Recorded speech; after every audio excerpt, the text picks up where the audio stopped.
Hello, and welcome back to another Life Chat video. I'm Jennifer Mata-McMahon. I wanted to talk to you about a little update on my life and what's going on. Last time I spoke to you about what I was going through in terms of job interviews and searching for my next place of employment. In thinking about if I wanted to stay in academia or if I wanted to do other things on my own.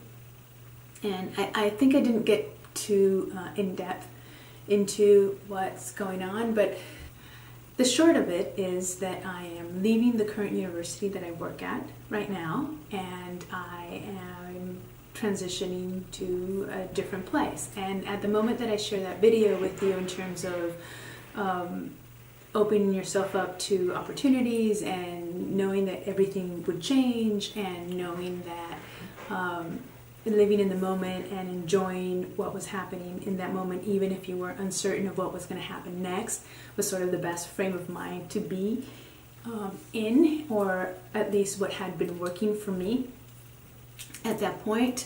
It really paid off in terms of being in the moment, going with the flow, and being able to appreciate things for what they were at that moment in that time has really worked for me, and for this whole period of transition in which I found myself.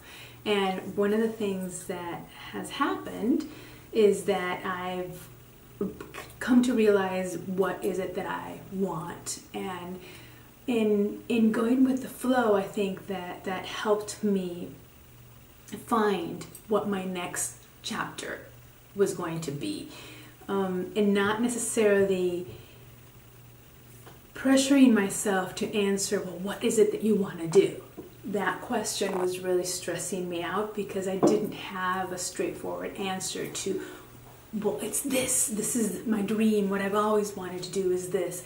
I think that I've done what I wanted to do, and I was doing what I wanted to do. So to think about these other activities that I really enjoy and really like, for example, makeup or making videos, or for example, painting or photography or something a little more artsy, and exploring that aspect of my interests. Yes, those are things that I really like and enjoy, but all of my life those have been hobbies that I have had sort of on the side to my main profession or my main line of work and income and my career. Because it's not just a job, for me, it's my career, right? So in my profession. And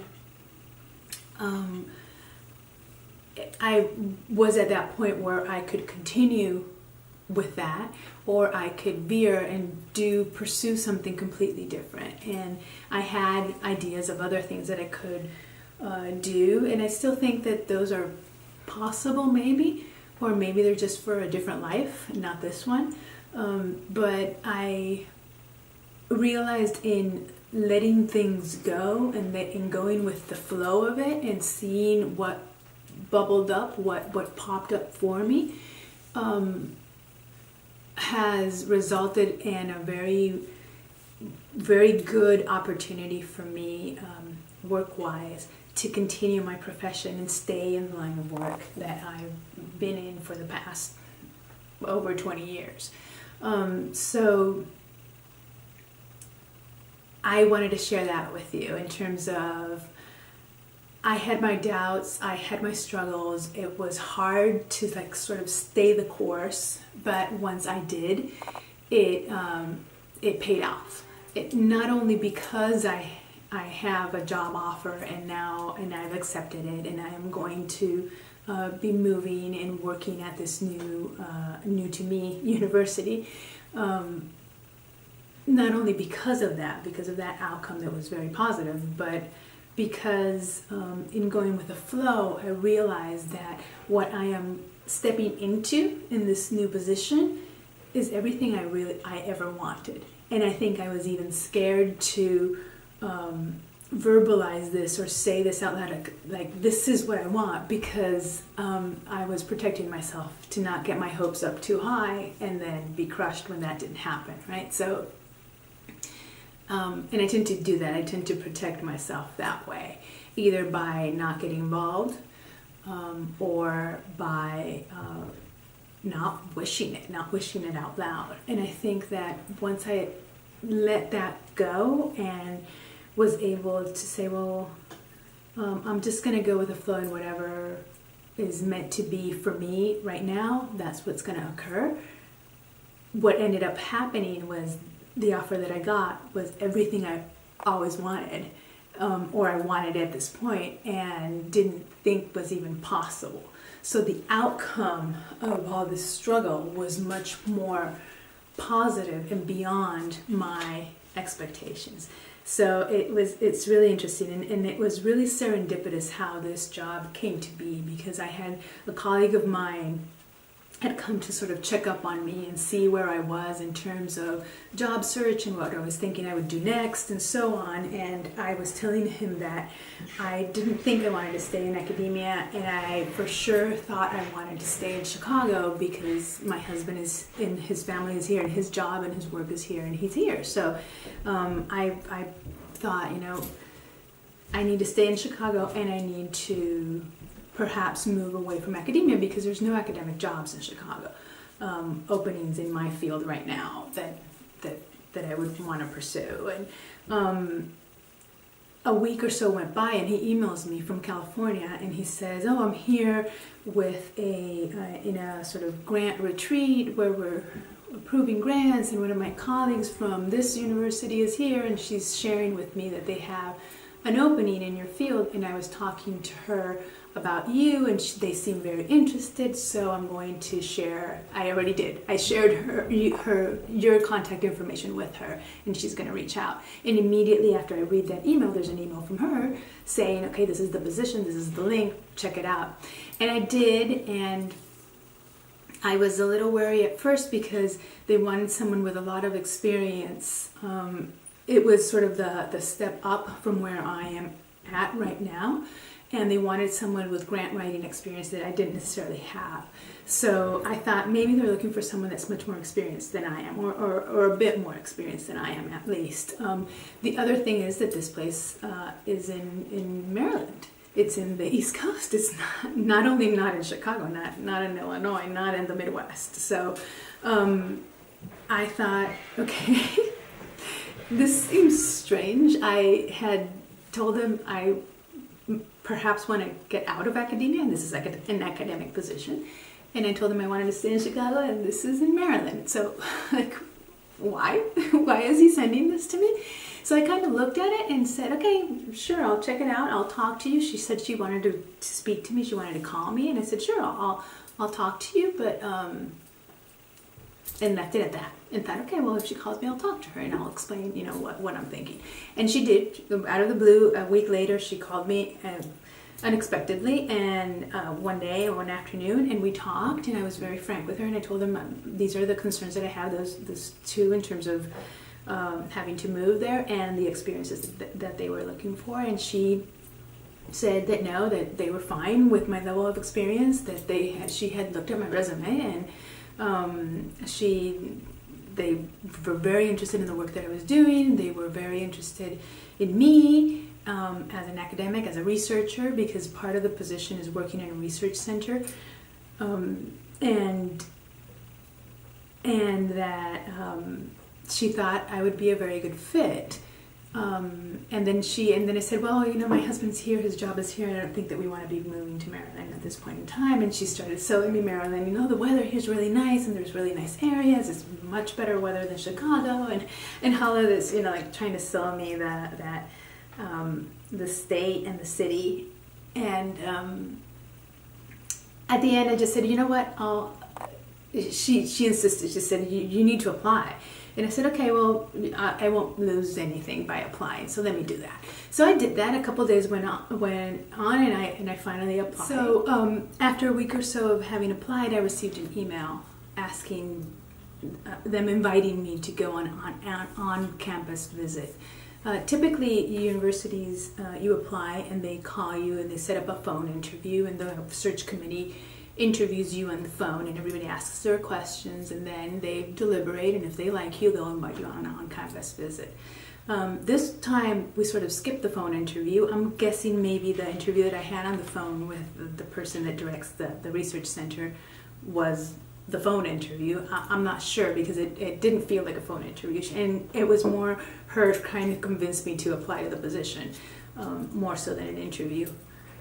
But in any case, they liked me enough to just fly me over there and do a face-to-face on-campus interview, which was really intense. A couple of days, meetings back-to-back with different people, presentations, teaching presentation, research presentation, and a lot of questions. And it was very interesting. I came back thrilled because I loved the place, and I had a very good vibe from them, thinking I remember telling Mike I would be surprised if they didn't offer me this job, because I think they're thrilled with me and I'm thrilled with them. So they did, and we've been negotiating the contract and the terms of the contract, and I finally accepted the terms that we arrived to or agreed upon. And so I'm in the process right now of getting the formal offer and signing the contract, and going back and meeting with people and prepping myself for the beginning of the academic year.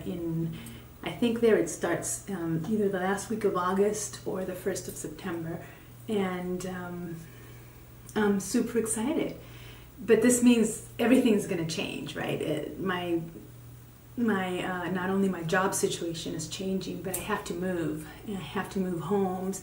And for the meantime, until Mike finds a job there, he'll stay here, and I'll be there, and we'll be in this long distance, which does not have me thrilled at all. But and has had me kind of thinking, okay, well, the job situation, the job offer is excellent, is everything I've ever dreamed of, and more. Everything that I didn't even think was going to be possible at this point, and is. But, Mike is very important to me, and my marriage and my relationship with him. And I was thinking, am I doing the right thing? Should I say no? Should I not take this position and just stay in Chicago and find something to do here? It's not that I haven't applied. I've applied to many, many places here, and nothing has really panned out, either here or in this area. So I have the feeling that Chicago doesn't want me. Illinois is done with me, and I've been done with Illinois for a while now. So I think I'm overdue to leave, but again, Mike is here, so I've been thinking about that. And the other day, in talking to my research team, one of them said, I was telling them this story that I just told you of how this job happened to be, that I was at a point where I thought that I didn't want an academic position and didn't want to leave Chicago, and then what's resulting as what I'm accepting and what I'm willing and excited to do is completely opposite in how that happened, right? So sort of very serendipitously. And one of my colleagues, my research colleagues, said, well, you know what, my mom used to say this: when life throws you the red carpet and everything sort of works out miraculously and even better than you even expected, that's God enlightening you and showing you the way. That's God opening the door for you. Like when they say, when a door closes somewhere else, a window opens. So you're never completely trapped. There's always an option. There's always something else to look forward to. And that sort of rung true for me, that if this was happening so serendipitously and so great, and it was turning out to be even better than I had even ever expected, that was God. God, doing its thing. And I truly feel that this is right, that this is the right decision that I need to make. And I'm hoping and praying, and if you pray and if you can send positive vibes, please do so, that Mike will find a position there, a job there that will be interesting and challenging, and he'll love, and he will be well paid and will be excited to do in that area as well, in that Maryland area as well, so that he can move and we can be together.